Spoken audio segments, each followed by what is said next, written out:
Vamos a pasar a la lectura de la palabra del Señor y vamos a orar primero para que nuestros oídos estén destapados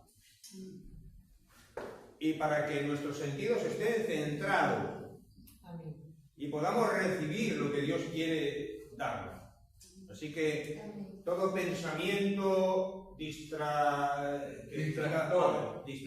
¿no? Como podríamos decir, se va en el nombre de Jesús y centramos nuestra atención en la palabra. Padre, bendito sea tu nombre, te alabamos y te damos gracias por tu bondad, por tu amor incomparable y muchas veces incomprensible por cada uno de nosotros. Y gracias, Señor, por tu gracia que nos alcanzó. Señor, en este momento te pedimos que tú nos bendigas con este nutriente espiritual maravilloso que es tu santa palabra y que tú abras nuestros oídos y nuestro corazón para poder recibir esa enseñanza y toda esa dirección que tú tienes para nosotros. En el nombre de Jesús. Amén. Amén. Bueno, vamos a leer hoy en el libro de los Hechos de los Apóstoles, capítulo 2, y vamos a leer del versículo 42 al 47. Amén. Bien. Hechos 2, del 42 al 47, dice así la palabra del Señor. Y perseveraban en la doctrina de los apóstoles, en la comunión unos con otros, en el partimiento del pan y en las oraciones. Y dice el 43, y sobrevino temor a toda persona, y muchas maravillas y señales eran hechas por los apóstoles. Todos los que habían creído estaban juntos y tenían en común todas las cosas, y vendían sus propiedades y sus bienes, y los repartían a todos según la necesidad de cada uno. Y perseverando unánimes cada día en el templo y partiendo el pan en las casas, comían juntos con alegría y sencillez de corazón, alabando a Dios y teniendo favor por todo el pueblo. Y el Señor, escucha bien esto, el Señor añadía cada día a la iglesia los que habían de ser salvos. ¿Quién es el que añade a la iglesia? Dios, no nosotros. Nosotros podemos ser instrumentos que Dios usa para predicar el Evangelio, para invitar a una persona, pero quien trae a la iglesia la gente es el Señor. Amén. Muy bien. Mirad, acabamos de entrar en el año 2026. Todavía nos parece un poco extraño porque estamos acostumbrados, como ha sido que hemos estado todo un año entero, 365 días en el 2025, y todavía hay veces que uno cuando pone una fecha o una firma o lo que sea, llega a confundirse, hasta que pasen unos días, muchas veces se puede poner 2025, Jaén, 2 o 5 de febrero de 2025, ¡ay, me he equivocado! Nos tenemos que acostumbrar. 2026.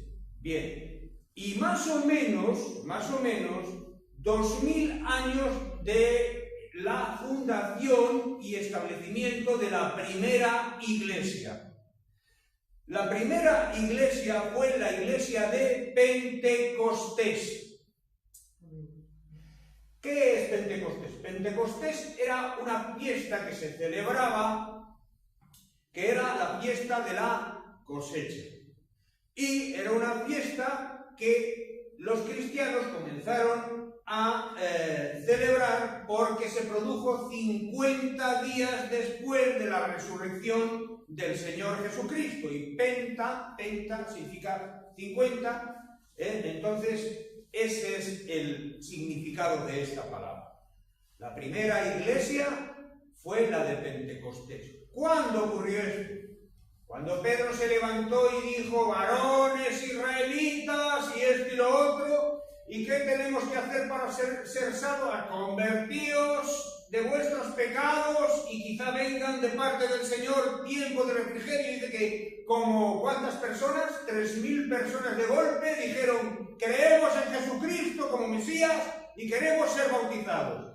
Ahí se fundamentó la primera iglesia, y una iglesia nada más y nada menos que de 3.000 personas de golpe. Eso no es muy habitual, no es muy habitual, pero ocurrió por la gracia de Dios.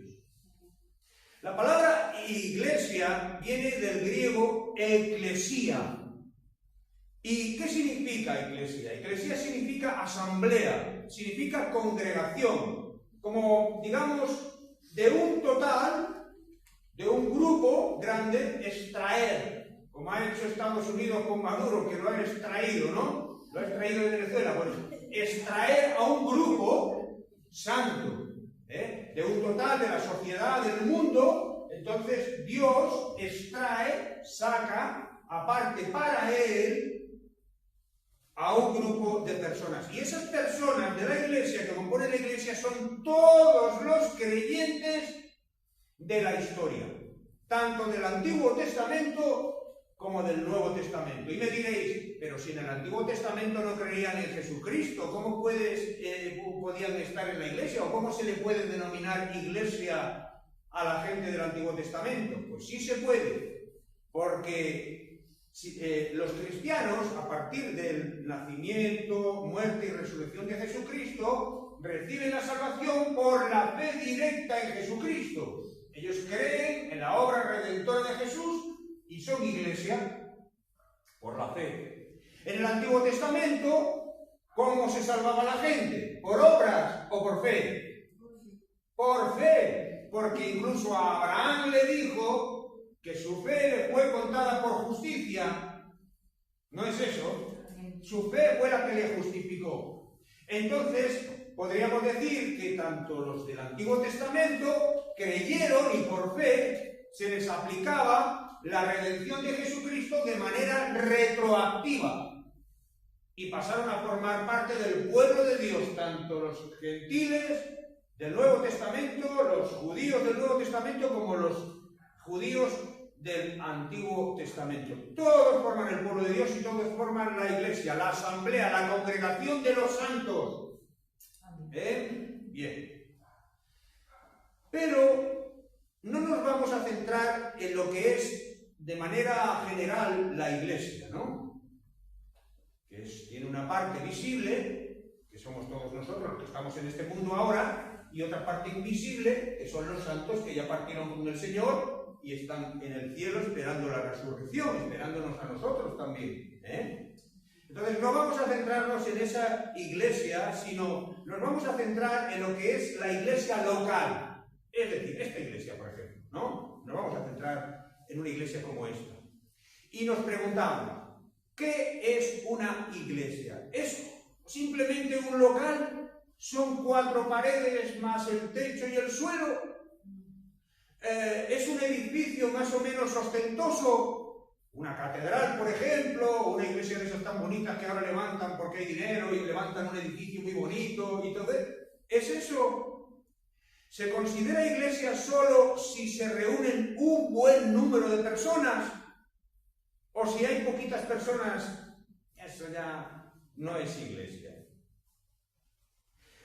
¿Es tal vez la iglesia únicamente si es respaldada por una organización o denominación eclesiástica de renombre? ¿O puede haber una iglesia que es fundada por un grupo de creyentes que se juntan y dicen: vamos a estar juntitos y no tenemos una cobertura? Vamos a ver si en el futuro podemos encontrar una cobertura, pero de momento nuestra cobertura es el Señor y su palabra. ¿Puede ser? Partiendo de los versículos que hemos leído, observamos que los primeros cristianos vivían genuinamente su fe. Y lo podemos ver como, obtener una propiedad y venderla y coger ese dinero y ponerlo a disposición de la iglesia para que se reparta entre los necesitados, eso demostraba un compromiso con la iglesia muy grande y con su fe. Hoy en día cuesta mucho rascarse el bolsillo. Es una cualidad que hemos perdido.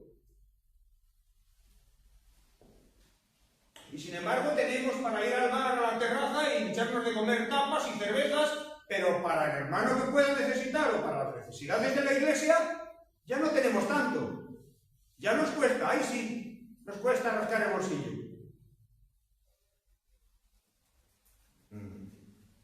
Bueno, ellos vivían genuinamente su fe y se ocupaban asiduamente en algunas cosas, que vamos a pasar a enumerar, porque así nos vamos a identificar nosotros con ellos, ¿no?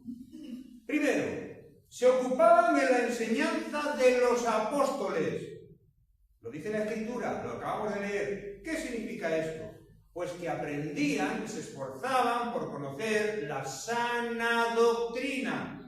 Eso implicaba que los cristianos tenían necesidad y diligencia por leer sus Biblias y por conocer la doctrina verdadera, en lugar de prestar atención a un montón de palabreros que andan metiéndose en YouTube y todas estas cosas, y hay como iglesias que sacan detrás del escenario cañones de humo o de luz y dicen que eso es la gloria de Dios y todas esas cosas. La gente se queda ahí pasmados, ¡ay, Dios mío, la gloria! Pero qué gloria, ni crees si eso es todo artimaña humana.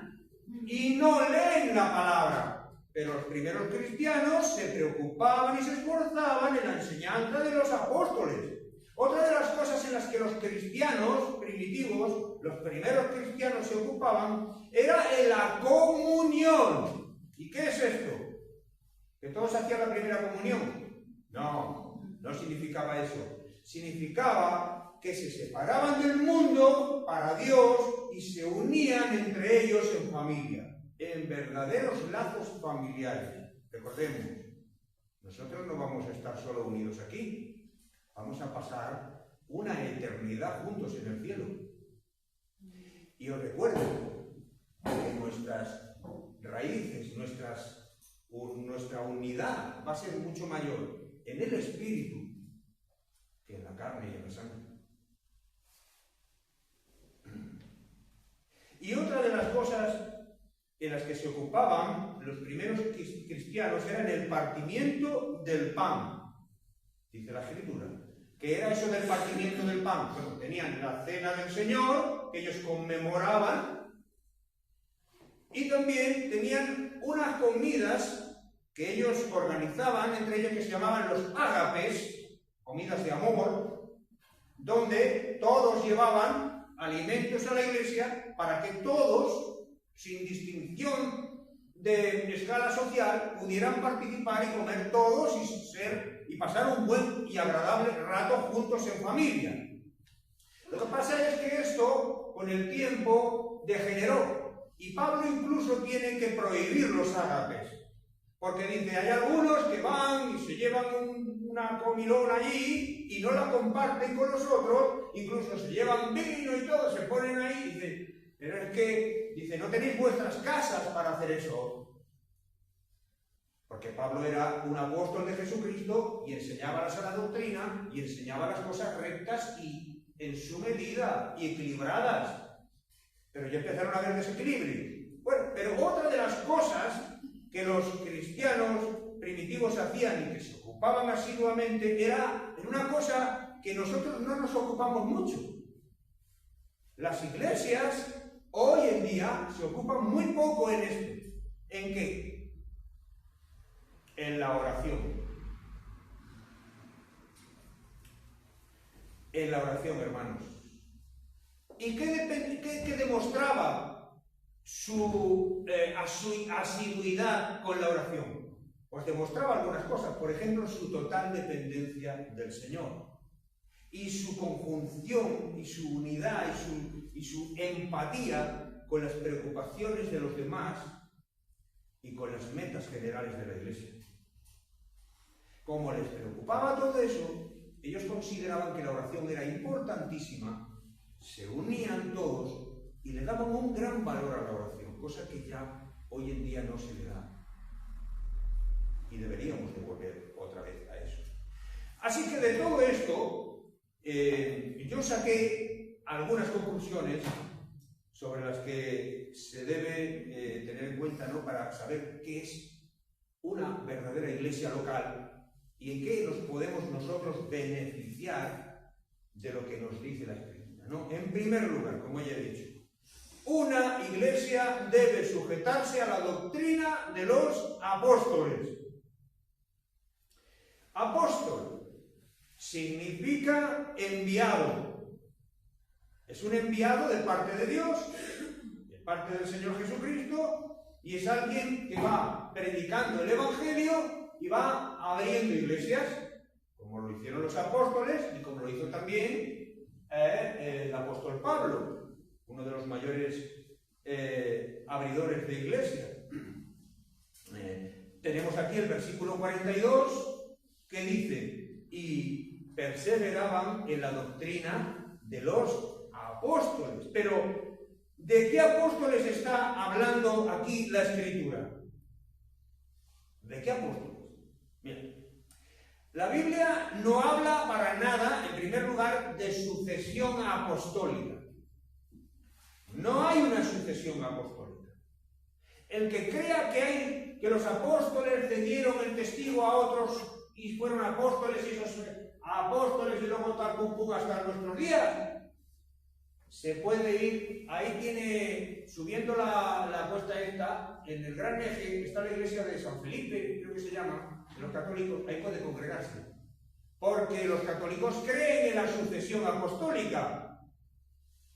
La iglesia verdadera de Cristo, no.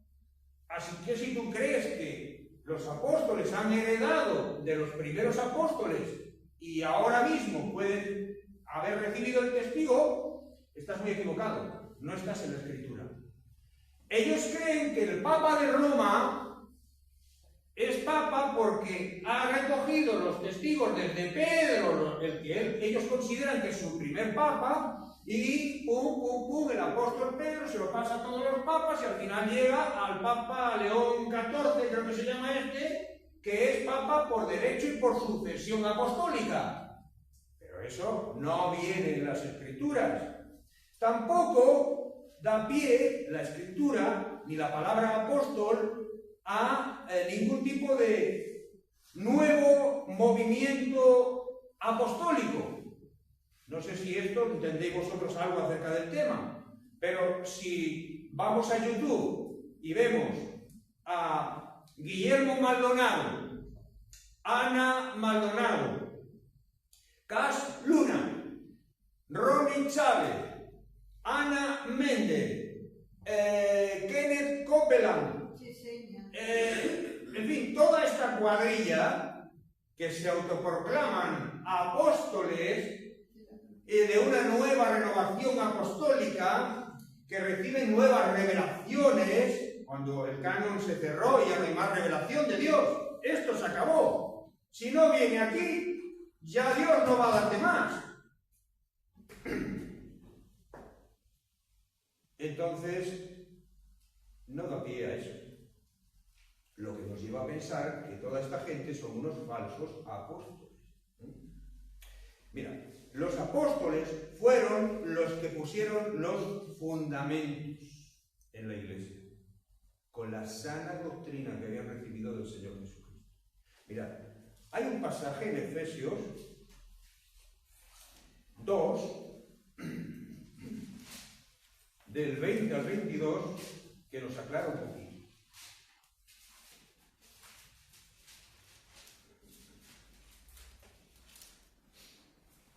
Efesios 2:20 habla de los cristianos, de la iglesia de Cristo, y dice: edificados sobre el fundamento ¿de qué? De los apóstoles y profetas. La iglesia está fundamentada sobre el fundamento de apóstoles y profetas, siendo la piedra principal de ángulo Jesucristo mismo, en quien todo el edificio bien coordinado va creciendo para ser un templo santo en el Señor, en quien vosotros también sois juntamente edificados para morada del Espíritu Santo.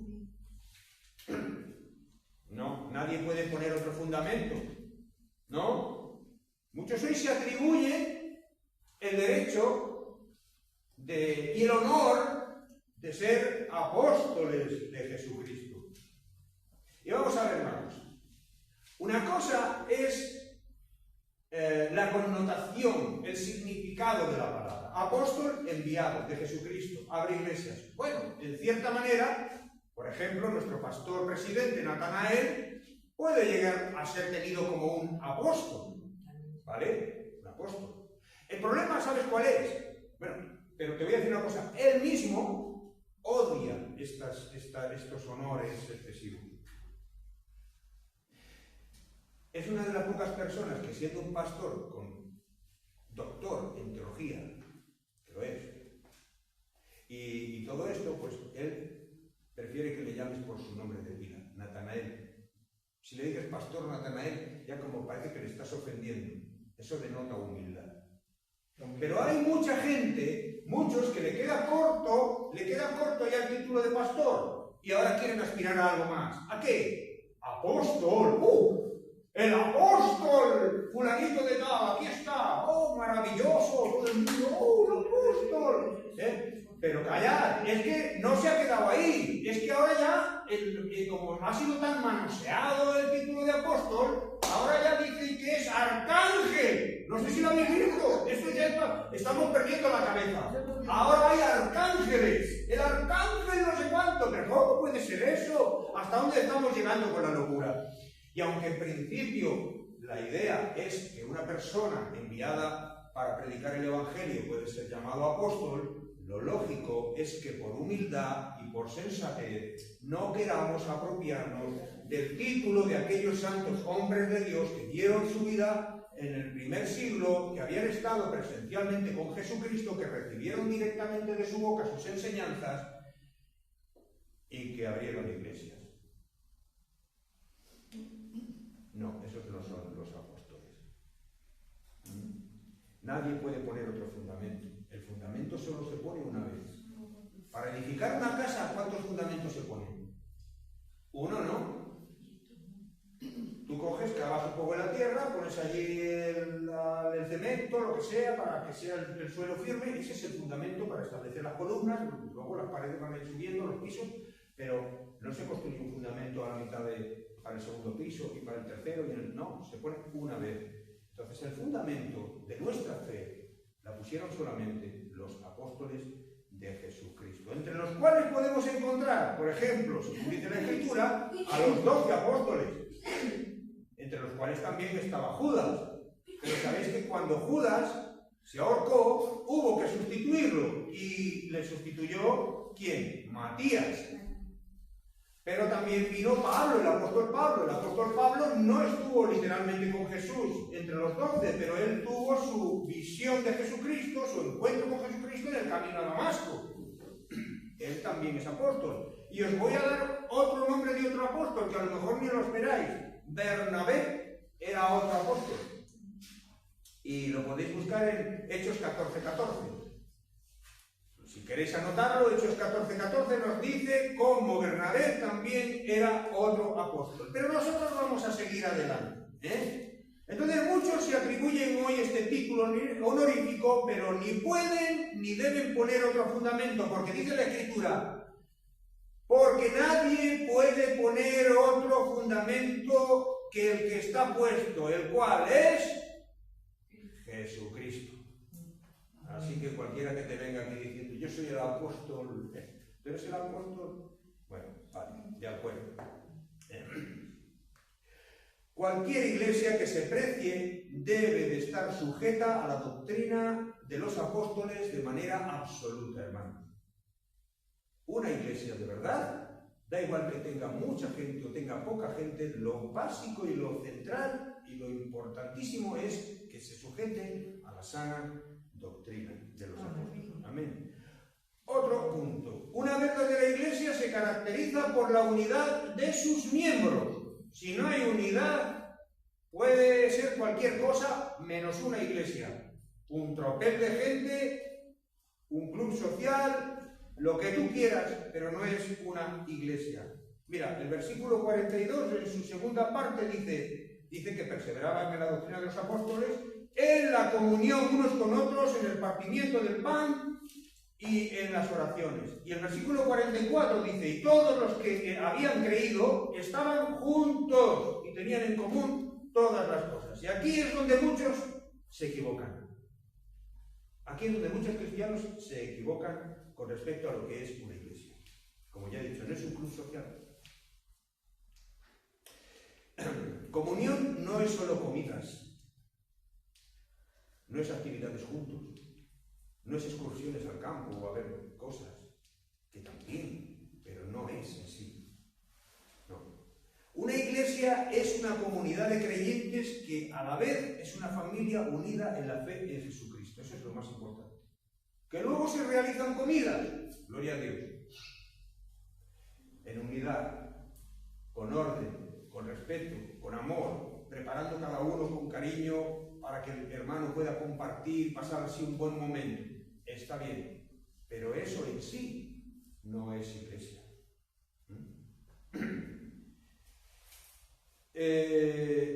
Es un grupo de creyentes unidos y no solo juntos. ¿Cuántas iglesias hay por ahí, hermanos, que tienen un más o menos número de personas que no se tratan entre sí?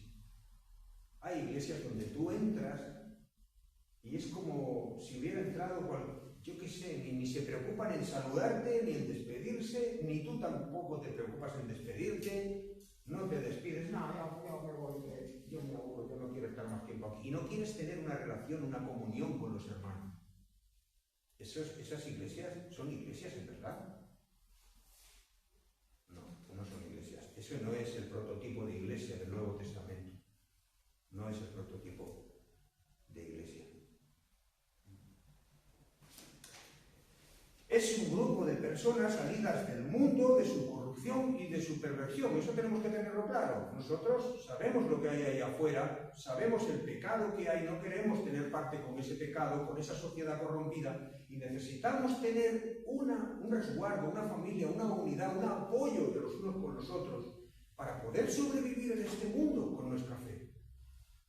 Por eso es tan importante tu presencia en la iglesia, tu permanencia, tu servicio y tu apoyo en la iglesia.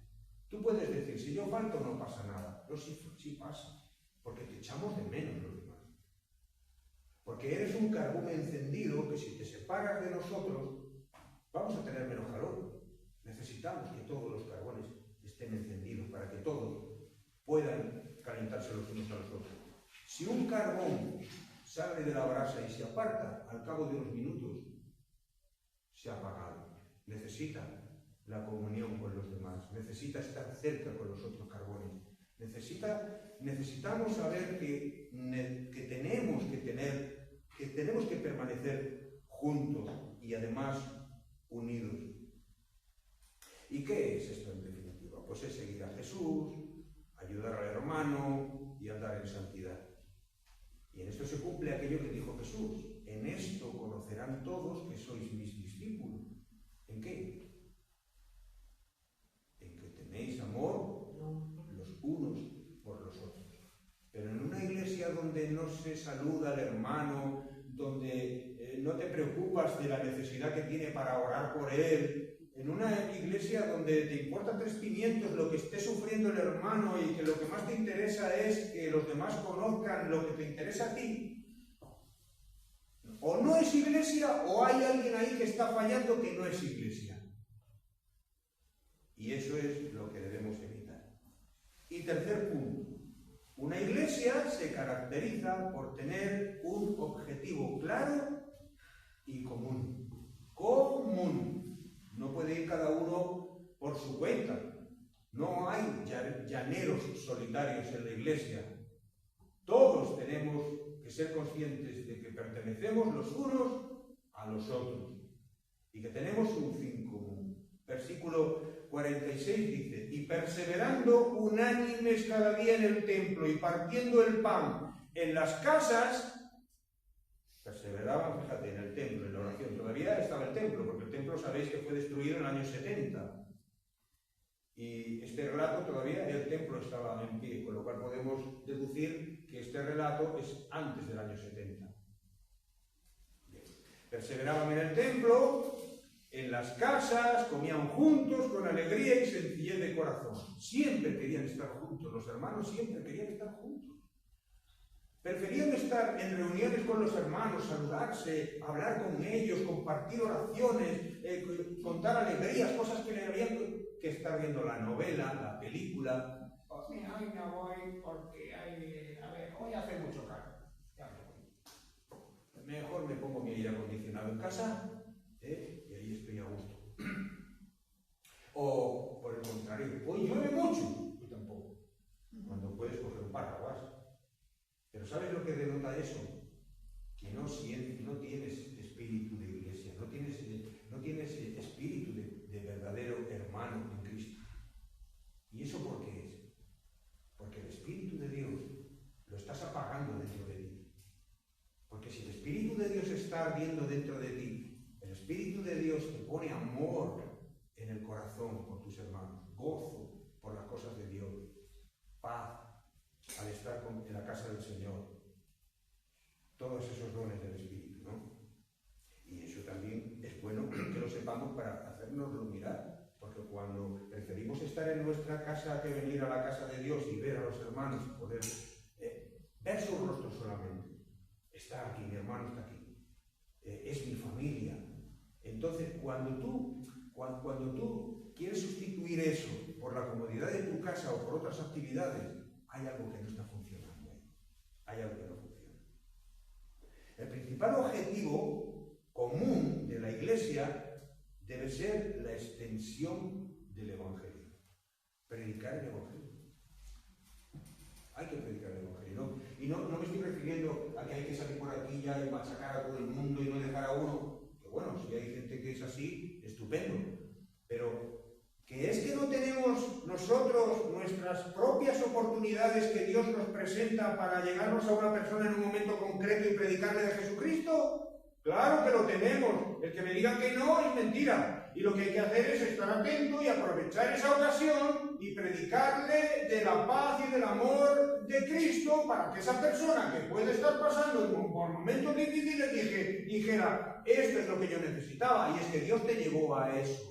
Eso es también, y sobre todo predicar el Evangelio de una manera efectiva. Una iglesia común que debe mirar hacia afuera y no hacia adentro.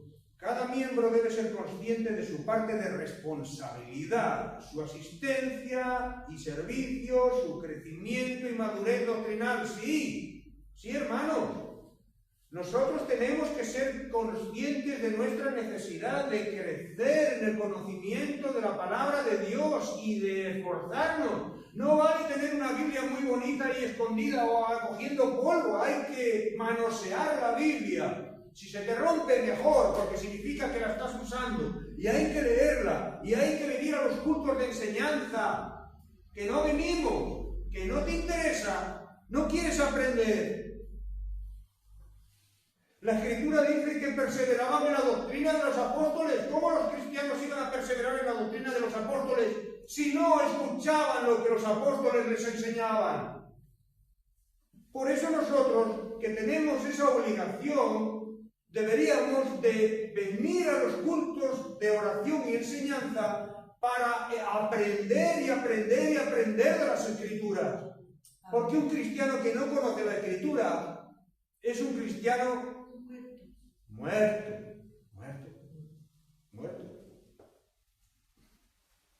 Oh, Señor. Entonces, cada uno también tiene que ser responsable en su contribución con la oración.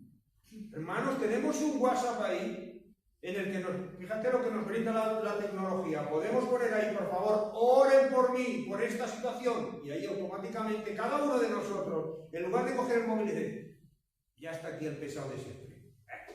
Voy a seguir con lo que estaba haciendo. ¡No! Si eres familia de Cristo, si verdaderamente tu hermano está en tu corazón, tú cogerás eso, te tomarás empatía con lo que está sufriendo tu hermano y orarás delante del Señor, pidiéndole por esa petición. Demostremos el amor del Señor verdaderamente si está en nuestro corazón.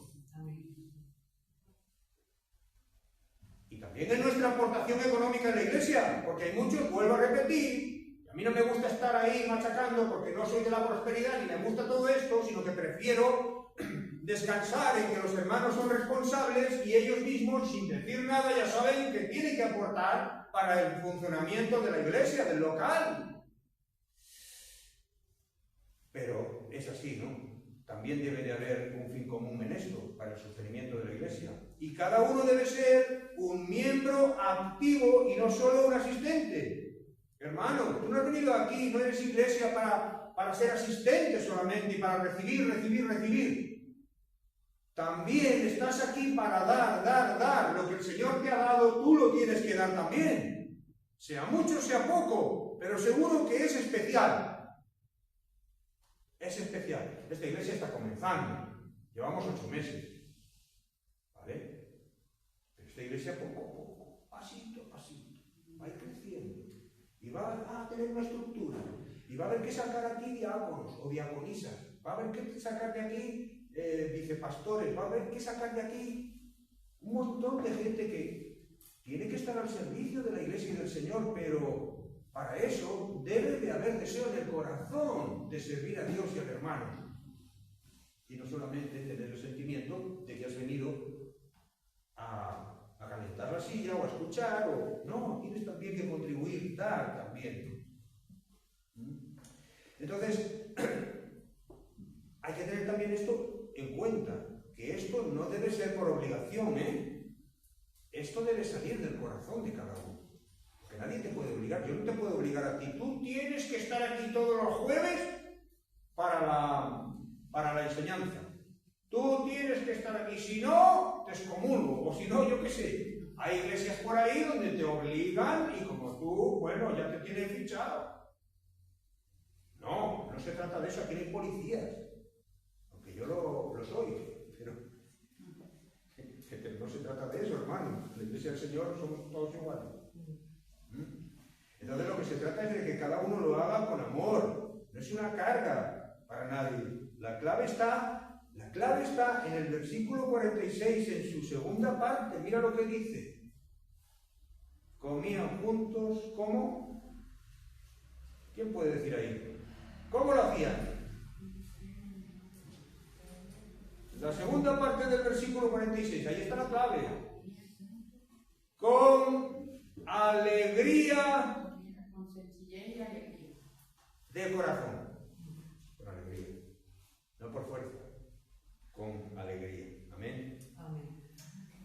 A ver, entonces quedamos. No, la iglesia no la hace el local o el edificio más o menos ostentoso, precioso que puedan construir. Una iglesia no es más importante o valiosa que otra porque tenga más miembros o asistentes. El Señor no dijo eso. El Señor dijo que donde estén 2 o 3, ya está ahí el Señor, ¿no?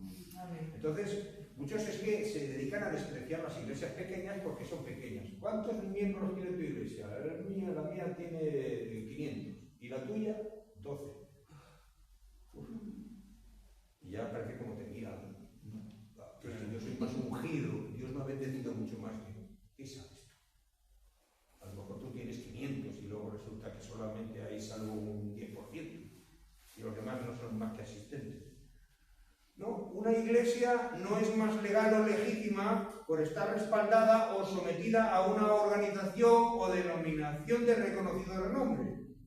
Oye, ¿a qué ministerio perteneces tú? Yo a la iglesia metropolitana de la calle no sé cuánto, de la primera iglesia constitucional, por poner un ejemplo, ¿no? Sin dar denominación.